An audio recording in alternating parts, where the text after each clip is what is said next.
Record में दर्ज है। किसी दिन ये रिकॉर्ड्स खुलेंगे तो देश में विस्फोट होगा।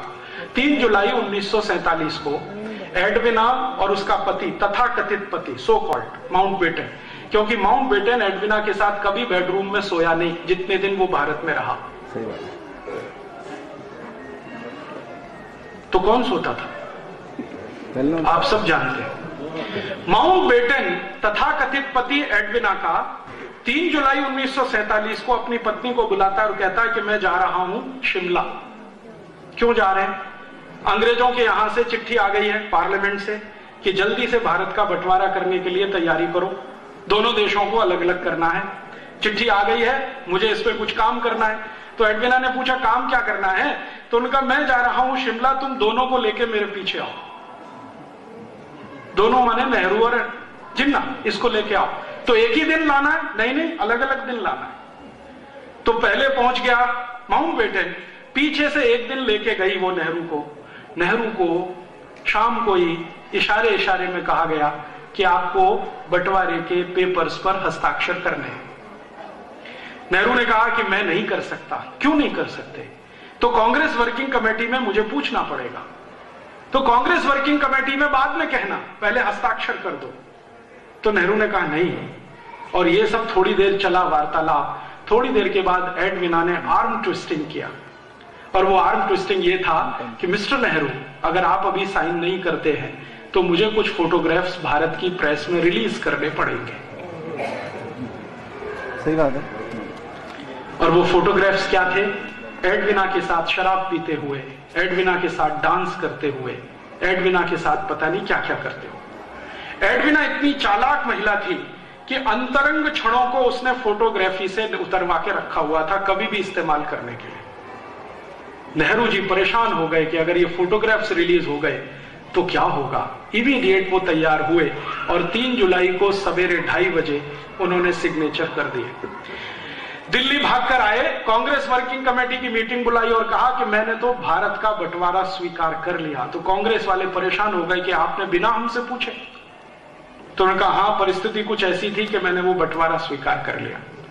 क्या परिस्थिति थी? तो सच नहीं बताया। बताया कि वो जिन्ना अड़ा हुआ था और भारत के साथ बार्गेनिंग करने की कोशिश कर रहा था। इतना एरिया मुझे पाकिस्तान में दो, ये सब बातें बता के वर्किंग कमेटी को कन्विंस किया। तो वर्किंग कमेटी ने कहा कि गांधी जी को बताया? तो उन्होंने कहा गांधी जी को बताने की जरूरत नहीं है।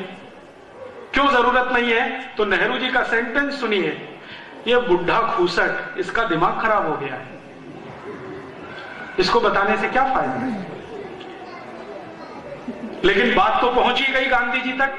गांधी जी ने फिर वर्किंग कमेटी की मीटिंग बुलाई और इस वर्किंग कमेटी की मीटिंग में आखिरी बार उन्होंने कहा कि देखो, नेहरू ने हस्ताक्षर तो कर दिए हैं, लेकिन मैं भारत के नागरिकों की तरफ से इसको मान्यता अगर ना दूं तो अंग्रेजों की सरकार परेशान हो जाएगी। लेकिन तुम सब तय कर लो कि नेहरू को रखना है या बाहर करना है। तो वर्किंग कमेटी में फूट पड़ गई।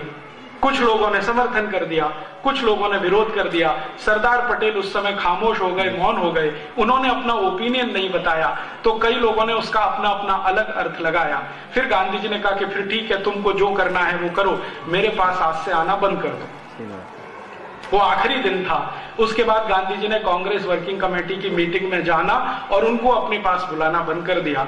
और उसके 10-12 दिन के अंदर 3 जुलाई से लेकर 17 जुलाई 1947 के बीच में इन्होंने बहुत सारे वो काम कर दिए कि बंटवारे में कौन सा हिस्सा पाकिस्तान जाएगा, कौन सा भारत रहेगा, आर्मी का बंटवारा कैसे होगा, लोगों का बंटवारा कैसे होगा, पैसे का बंटवारा कैसे होगा, वो सब फॉर्मूले तय कर लिए। अंग्रेजों ने एक अधिकारी भेज दिया, उस अधिकारी ने बाउंड्री लाइन तय कर लिया और उसके बाद सब कुछ तय होकर 14 अगस्त रात 12 बजे उन्होंने भारत को तथाकथित आजाद कर दिया, 2 टुकड़े करके, भारत और पाकिस्तान। मैं आपसे बहुत विनम्रता पूर्वक कहने आया वो ये कि भारत और पाकिस्तान का बंटवारा कोई वैचारिक आंदोलन का परिणाम नहीं था। भारत और पाकिस्तान का बंटवारा कोई बहुत बड़े युद्ध क्रांति का परिणाम नहीं था। भारत और पाकिस्तान का बंटवारा 2 नेताओं के चरित्र से उतर जाने का दुष्परिणाम था।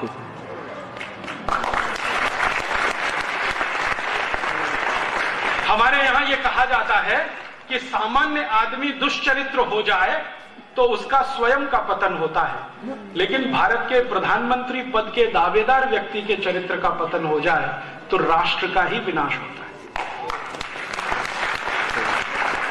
ये कहानी है हिंदुस्तान के बंटवारे की। आप बोलेंगे जी क्यों सुनाई? इसलिए सुनाई कि एक तरफ सरदार भगत सिंह जैसे 6,32,000 क्रांतिकारी जो भारत को आजाद होकर एक नया राष्ट्र बनाने का सपना देख रहे थे, और एक तरफ जिन्ना और नेहरू जैसे लोग जो अपने चरित्र में नीचे गिरकर देश की सत्ता का सौदा कर रहे थे। आप बोलेंगे जी हमें तो पहली बार ये सब सुनने को मिला है। ये पहली बार आपको सुनने को इसलिए मिला है कि कोई इसको कहने की हिम्मत नहीं करता है। इस देश में बहुत सारे इतिहासकार हैं जो नेहरू जी के बारे में सब जानते हैं, लेकिन पब्लिक में जाकर बोलना ताकत नहीं है। नेहरू जी एक दिन में 60 सिगरेट पीते थे, चेन स्मोकर थे। एक सिगरेट छूटे तो दूसरी चालू, दूसरी छूटे तो तीसरी चालू। जिन्ना एक दिन में 72 सिगरेट पीता था। दोनों एक ही ब्रांड की शराब पीते थे। पेरिस में, फ्रांस में एक शराब बनती है जिसका नाम है कॉइएक। उस जमाने में उसकी एक बोतल 16,000 रुपए की आती थी, और उस जमाने का 1 रुपया आज के 300 रुपए के बराबर है। तो दोनों की शराबें पेरिस से आती थी। कपड़े धुलने के लिए पेरिस जाया करते थे। सिगरेट पीना, शराब पीना और मांस का खाना खाना। जिन्ना सुअर का मांस खा लेता था, नेहरू जी गाय का भी मांस खा लेते थे। इसका पता कैसे चला? जैसे ही देश के बंटवारे हुए तो बंटवारे के तुरंत बाद कांग्रेस के कुछ नेताओं ने नेहरू जी के सामने एक प्रस्ताव लाया कि नेहरू जी, आपने लाहौर में एक भाषण दिया था और बोला था कि मैं कभी भारत का प्रधानमंत्री बन गया या मेरे हाथ में देश की बागडोर आई तो गाय की हत्या बंद करने वाला कानून 1 मिनट में बनाऊंगा। अब देश के आप प्रधानमंत्री बन गए हैं,